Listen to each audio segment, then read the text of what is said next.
भाइयों एवं बहनों, जय श्री गुरुदत्त। भाइयों बहनों, आप सबका शाश्वत ज्ञान गिरनार से चैनल में स्वागत और अभिनंदन है।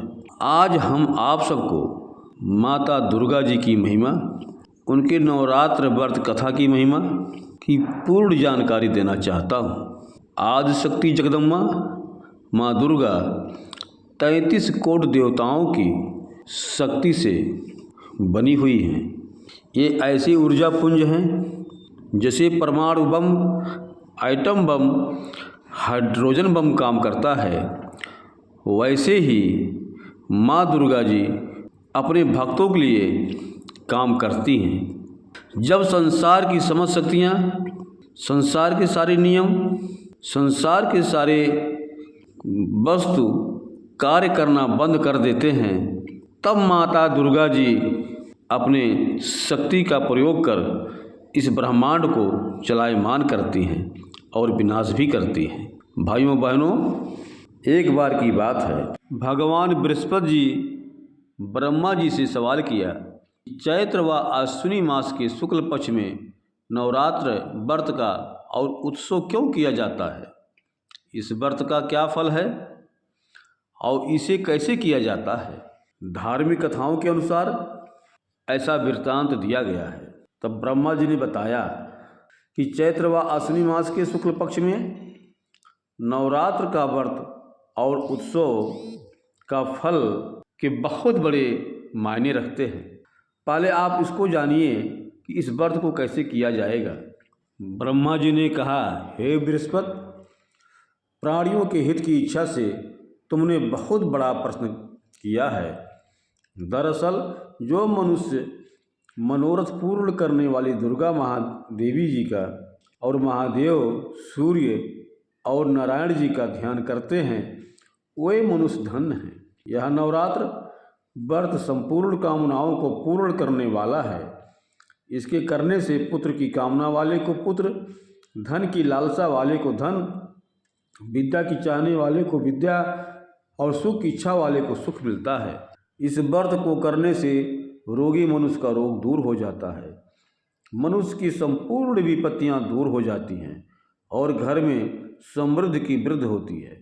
बंध्या को पुत्र प्राप्त होता है, समस्त पापों से छुटकारा मिल जाता है और मन का मनोरथ सिद्ध हो जाता है। ब्रह्मा जी के अनुसार जो मनुष्य इस नवरात्र व्रत को नहीं करता, वह अनेकों दुखों को भोगता है और कष्ट व रोग से पीड़ित हो, अंगहीनता को प्राप्त होता है, उसके संतान नहीं होती और वह धन धान्य से रहित होता है, भूख और प्यास से व्याकुल घूमता फिरता है तथा संज्ञाहीन हो जाता है। जो सधवा स्त्री इस व्रत को नहीं करती, वह पद सुख से वंचित हो नाना दुखों को भोगती है। यदि व्रत करने वाला मनुष्य सारे दिन का उपवास ना कर सके तो एक समय भोजन करे और 10 दिन बांधुओं सहित नवरात्र व्रत की कथा का श्रवण करे। हे बृहस्पति ने पहले इस महाव्रत को किया है, वह कथा मैं तुम्हें सुनाता हूँ, सावधान होकर सुनो। इस प्रकार ब्रह्मा जी का वचन सुनकर बृहस्पति जी बोले, हे ब्राह्मण, मनुष्यों का कल्याण करने वाले इस व्रत के इतिहास को मेरे लिए कहो, मैं सावधान होकर सुन रहा हूँ। आपकी शरण में आए हुए मुझ पर कृपा करो। ब्रह्मा जी बोले, प्राचीन काल में मनोहर नगर में पीठत नाम का एक अनाथ ब्राह्मण रहता था। वह भगवती दुर्गा का भक्त था। उसके संपूर्ण सद्गुणों से युक्त सुमत नाम की एक अत्यंत सुंदरी कन्या उत्पन्न हुई। वह कन्या सुमत अपने पिता के घर बाल्यकाल में अपनी सहेलियों के साथ क्रीड़ा करती हुई इस प्रकार बढ़ने लगी जैसे शुक्ल पक्ष में चंद्रमा की कला बढ़ती है। उसका पिता प्रतिदिन जब माँ दुर्गा की पूजा कर होम किया करता था, वह उस समय नियम से वहाँ उपस्थित रहती थी। एक दिन सुमत अपनी सखियों के साथ खेल में लग गई और भगवती के पूजन में उपस्थित नहीं हुई। उसके पिता को पुत्री की ऐसी असावधानी देखकर क्रोध आया और वह पुत्री से कहने लगा, अरे दुष्ट पुत्री, आज तूने भगवती का पूजन नहीं किया, इस कारण मैं किसी कुष्ठ रोगी या दरिद्र मनुष्य के साथ तेरा विवाह करूंगा। पिता का ऐसा वचन सुन सुमत को बड़ा दुख हुआ। और पिता से कहने लगी, हे पिता, मैं आपकी कन्या हूँ तथा सब तरह आपके अधीन हूँ। जैसी आपकी इच्छा हो वैसा ही करो।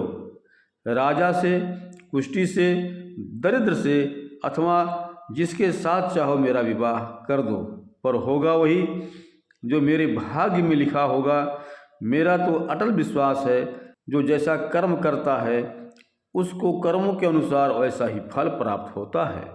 क्योंकि कर्म करना मनुष्य के अधीन है, पर फल देना ईश्वर के अधीन है। जैसे अग्नि में पड़ने से तिरलाद उसको अधिक प्रदीप्त कर देते हैं, इस प्रकार कन्या के निर्भयता से कहे हुए वचन सुन उस ब्राह्मण ने क्रोधित हो अपनी कन्या का विवाह एक कुष्टी के साथ कर दिया और अत्यंत क्रोधित हो पुत्री से कहने लगा, हे पुत्री, अपने कर्म का फल भोगो। देखें भाग्य के भरोसे रख कर क्या करती हो। पिता के ऐसे कटु वचनों को सुन सुमति मन में विचार करने लगी, अहो, मेरा बड़ा दुर्भाग्य है जिससे मुझे ऐसा पति मिला। इस तरह अपने दुख का विचार करती हुई वह कन्या अपने पति के साथ वन में चली गई और डरावने कुशायुक्त उस निर्जन वन में उन्होंने वह रात बड़े कष्ट से व्यतीत की। उस गरीब बालिका की ऐसी दशा देख देवी भगवती ने पूर्व पूर्व के प्रभाव से प्रकट हो सुमति से कहा, हे दीन ब्राह्मणी, मैं तुमसे प्रसन्न हूँ। तुम जो चाहो सो वरदान मांग सकती हो। भगवती दुर्गा का यह वचन सुन ब्राह्मणी ने कहा, आप कौन हैं? वह सब मुझसे कहो। ब्राह्मणी का ऐसा वचन सुन देवी ने कहा कि मैं आदिशक्ति भगवती हूँ और मैं ही ब्रह्म विद्या व सरस्वती हूँ। प्रसन्न होने पर मैं प्राणियों का दुख दूर कर उसको सुख प्रदान करती हूँ। हे ब्राह्मणी, मैं तुझ पर तेरे पूर्व जन्म के पुण्य के प्रभाव से प्रसन्न हूँ। तुम्हारे पूर्व जन्म का वृत्तांत सुनाती हूँ, सुनो। तो पूर्व जन्म में निषाद भील की स्त्री थी और अति पतिव्रता थी। एक दिन तेरे पति निषाद ने चोरी की। चोरी करने के कारण तुम दोनों को सिपाहियों ने पकड़ लिया और ले जाकर जेल खाने में कैद कर दिया। उन दोनों ने तुझको और तेरे पति को भोजन भी नहीं दिया। इस प्रकार नवरात्र के दिनों में तुमने ना तो कुछ खाया और ना ही जल पिया। इस प्रकार 9 दिन तक नवरात्र का व्रत हो गया। हे ब्राह्मणी, उन दिनों में जो व्रत हुआ, इस व्रत के प्रभाव से प्रसन्न होकर मैं तुझे मनोवांछित वर देती हूँ। तुम्हारी जो इच्छा हो सो मांगो। इस प्रकार माँ दुर्गा जी का वचन सुन ब्राह्मणी बोली, अगर आप मुझ पर प्रसन्न हैं तो हे दुर्गे माँ, मैं आपको प्रणाम करती हूँ। कृपा करके मेरे पति का कोढ़ दूर करो। देवी ने कहा, उन दिनों तुमने जो व्रत किया था उस व्रत का 1 दिन का पुण्य पति का कोढ़ दूर करने के लिए अर्पण करो। उस पुण्य के प्रभाव से तेरा पति कोढ़ से मुक्त हो जाएगा। ब्रह्मा जी बोले। इस प्रकार देवी जी की वचन सुन वह ब्राह्मणी बहुत प्रसन्न हुई और पति को निरोग करने की इच्छा से जब उसने तथास्तु ऐसा वचन कहा, तब उसके पति का शरीर भगवती दुर्गा जी की कृपा से कुष्ठ रोग से रहित हो अति कांतवान हो गया। वह ब्राह्मणी पति की मनोहर देह को देख देवी की स्तुति करने लगी, हे दुर्गे, आप दुर्गत को दूर करने वाली हैं, तीनों लोकों का संताप हरने वाली हैं, समस्त दुखों को दूर करने वाली, रोगों और दुखों को दूर करने वाली हैं, प्रसन्न हो मनोवांछित वर देने वाली हैं और दुष्टों का नाश करने वाली जगत की माता हो। हे अम्बे, मुझ निरपराध अबला को मेरे पिता ने कुष्ठी मनुष्य के साथ विवाह कर घर से निकाल दिया। पिता से तिरस्कृत निर्जन वन में विचर रही हूँ। आपने मेरा इस विपदा से उद्धार किया। हे देवी, आपको प्रणाम करती हूँ, मेरी रक्षा करो, रक्षा करो।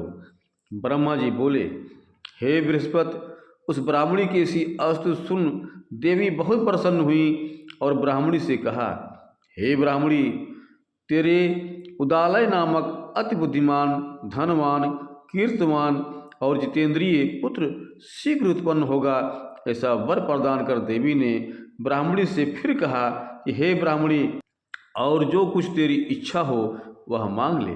भगवती दुर्गा का ऐसा वचन सुन सुमंत ने कहा कि हे भगवती दुर्गे, अगर आप मुझ पर प्रसन्न हैं तो कृपा कर मुझे नवरात्र व्रत की विधि और उसके फल का विस्तार से वर्णन करें। इस प्रकार ब्राह्मणी के वचन सुन दुर्गा ने कहा, हे ब्राह्मणी, मैं तुम्हें संपूर्ण पापों को दूर करने वाले नवरात्र व्रत की विधि बतलाती हूँ, जिसको सुनने से मोक्ष की प्राप्त होती है। आश्विनी मास के शुक्ल पक्ष की प्रतिपदा से लेकर 9 दिन तक विधि पूर्वक व्रत करें। यदि दिन भर का व्रत ना हो सके तो एक समय भोजन करें। विद्वान ब्राह्मणों से पूछकर घट स्थापना करें और बाटिया बनाकर उसको प्रतिदिन जल से सींचें। महाकाली, महालक्ष्मी और महासरस्वती देवी की मूर्तियां स्थापित कर उनकी नित्य विधि सहित पूजा करें और पुष्पों से विधि पूर्वक अर्घ्य दें। बिजौरा के फल से अर्घ्य देने से रूप की प्राप्ति होती है। जायफल से अर्घ्य देने से कीर्ति की प्राप्ति होती है। दाख से अर्घ्य देने से कार्य की सिद्धि होती है। आंवले से अर्घ्य देने से सुख की प्राप्ति होती है। केले से अर्घ्य देने से आभूषणों की प्राप्ति होती है। इस प्रकार पुष्पों व फलों से अर्घ्य देकर व्रत समाप्त होने पर 9वें दिन यथाविधि हवन करें। खांड, घी, गेहूँ, शहद, जौ, तिल, बिल्व पत्र, बेल से भी, नारियल, दाख और कंदम्ब आदि से हवन करें। गेहूँ से होम करने से लक्ष्मी की प्राप्ति होती है। क्षीर व चंपा के पुष्पों से धन की और बेल पत्तों से तेज व सुख की प्राप्ति होती है। आंवले से कीर्ति की और केले से पुत्र की, कमल से राज सम्मान की और दाखों से समुदा की प्राप्ति होती है। खांड, घी, नारियल, शहद, जौ, तिल और फलों से होम करने से मनोवांछित वस्तु की प्राप्ति होती है। व्रत करने वाला मनुष्य इस विधि विधान से होम कर आचार्य को अत्यंत नम्रता के साथ प्रणाम करे और यज्ञ की सिद्धि के लिए उसे दक्षिणा दे। इस प्रकार बताई हुई विधि के अनुसार जो व्यक्ति व्रत करता है उसके सब मनोरथ सिद्ध होते हैं। इसमें तनिक भी संदेह नहीं है। इन 9 दिनों में जो कुछ दान आदि किया जाता है उसका करोड़ों गुना फल मिलता है। इस नवरात्र व्रत करने से अश्वमेध यज्ञ का फल मिलता है। हे ब्राह्मणी, इस संपूर्ण कामनाओं को पूर्ण करने के वाले उत्तम व्रत को तीर्थ, मंदिर अथवा घर में विधि के अनुसार करें। ब्रह्मा जी ने कहा, हे बृहस्पति, इस प्रकार ब्राह्मणी को व्रत की विधि और फल बताकर देवी अंतर्ध्यान हो गई। जो मनुष्य या स्त्री इस व्रत को भक्तिपूर्वक करता है वह इस लोक में सुख प्राप्त कर अंत में दुर्लभ मोक्ष को प्राप्त होता है। हे बृहस्पति, यह इस दुर्लभ व्रत का महात्म्य है जो मैंने तुम्हें बतलाया है। यह सुन बृहस्पति जी आनंद से प्रफुल्लित हो ब्रह्मा जी से कहने लगे, हे ब्रह्मा जी, आपने मुझ पर अति कृपा की जो मुझे इस नवरात्र व्रत का महात्म्य सुनाया। ब्रह्मा जी बोले कि हे बृहस्पति, यह देवी भगवती शक्ति संपूर्ण लोकों का पालन करने वाली हैं। इस महादेवी के प्रभाव को कौन नहीं जानता। बोलो जय माँ भगवती, जय माँ दुर्गा। प्रिय भाई बहनों, आप सबसे अनुरोध है कि चैनल को सब्सक्राइब तथा वीडियो को लाइक शेयर जरूर किया करें। जय श्री गुरुदत्त, जय श्री गुरुदत्त।